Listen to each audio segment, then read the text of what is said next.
जय श्री राम सभी को।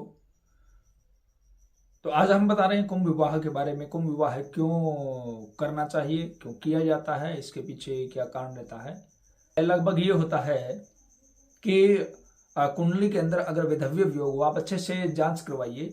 उसमें जो जन्म का ये तारीख है, जन्म दिनांक जो है और सही समय हो, तब उसे कुंडली का है वो ज्ञान हो, कुंडली है वो दिखाई जानी चाहिए। उसमें वर और वधु दोनों की कुंडली, लड़का और लड़की दोनों की कुंडली है वो दिखाई जानी चाहिए।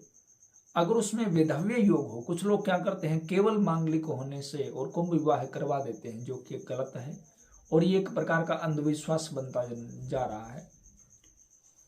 अच्छे से जांच करवाने के बाद में अगर ऐसा योग हो, अल्पायु हो, पति अल्पायु हो, उसमें वैधव्य योग हो यानी विधवा आदि का योग हो और विवाह करवाना आवश्यक हो, वहां कुंभ विवाह करवाया जाता है। अदरवाइज जैसे सामान्य मांगलिक दोष है तो वो नहीं किया जाता है, क्योंकि मंगल जो है काफी अवस्था के अंदर अच्छा भी होता है, अच्छा फलदायक होता है। उसमें कुछ अगर मान लो ग्रह क्लेश की स्थिति बनती है, उसमें ये करवाना आवश्यक नहीं है। उसके लिए और अन्य उपचार भी है, मांगलिक पूजा है वो करवाई जाती है। केवल वैधव्य योग के लिए, मध्यवत्सा योग के लिए, अल्पायु योग के लिए, उसकी निवृत्ति के लिए ये किया जाता है। तो सबसे पहले आप अच्छे से जांच करवाएं, बेवजह कहने से आप इस अंधविश्वास के अंदर वो ना पड़े।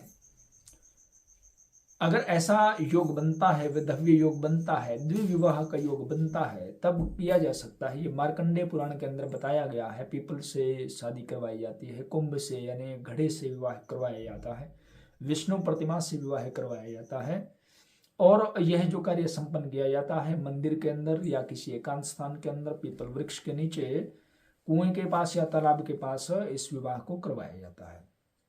अब बात आती है कि विवाह विधि की। तो इसमें विधि क्या रहती है, वही सामान्य विधि रहती है। हमने फेरों की विधि के नाम से वीडियो बनाया हुआ है, उसमें भी आप देख सकते हैं। सामान्यतः विधि वही रहती है। सबसे पहले कुंभ का पूजन किया जाता है, उस पर विष्णु का पूजन किया जाता है, कन्या को बिठाया जाता है और पहले जिस प्रकार किया जाता है, गणपति पूजन करें, वरुण का पूजन करें, नवग्रह का पूजन करें, षोडश मातृका पूजन करें, हो गए लक्ष्मी नारायण हो गए, ओंकार है श्री जी का, इनका सभी का आप पूजन करें और अग्नि को प्रज्वलित किया जाता है और फिर उसमें प्रतिष्ठा की जाती है। एक मूर्ति के अंदर या घड़े में वरुण की स्थापना की जाती है, विष्णु भगवान की प्रतिष्ठा की जाती है प्रतिमा बना करके।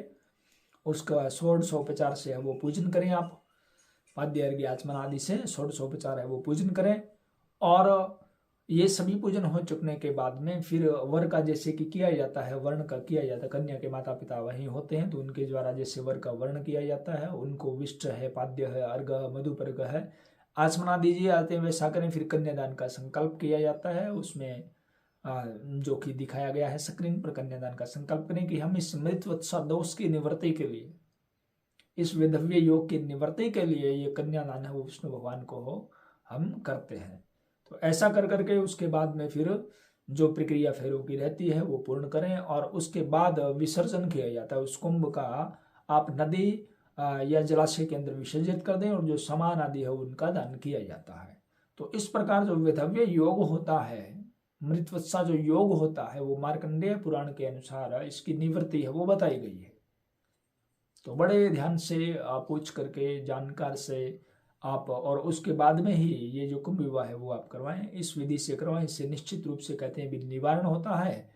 अन्यथा हम मृत्यु के बारे में ये टल सत्य है कि वो तो सत्य है, उसको बदला नहीं जा सकता है, लेकिन फिर भी हम अपने भाव को अपनी तरफ से जो प्रयास करते हैं, जो शास्त्र अनुसार बताया गया उसका हम पालन करते हैं। इसमें एक है कि किसी प्रकार का कोई दोष नहीं, हानि नहीं है अगर कोई करवाता है। जैसे मान लो कई बार हो जाता है कि वो कहते हैं हमारे परिवार के लोग हैं, रिश्तेदार हैं, कुछ कहते हैं, दबाव सूचक करवाया जाता है, तो इसमें किसी प्रकार की हानि नहीं है। कोई कह दे कि हानि, क्योंकि ये वरुण का ही पूजन है, विष्णु भगवान का पूजन है। लेकिन अनावश्यक आप ना करवाएं। वैधव्य योग हो, द्विवाह का योग हो, तभी ये करवाया जाता है। और विवाह से संबंधित जितने भी संस्कार है उनको देखने के लिए चैनल को आप सब्सक्राइब करें। हमारे चैनल के ऊपर संस्कार है वो संपूर्ण रूप से दिया गया है, उनका क्रम भी बताया गया है। इसी के साथ जय श्री राम सभी को।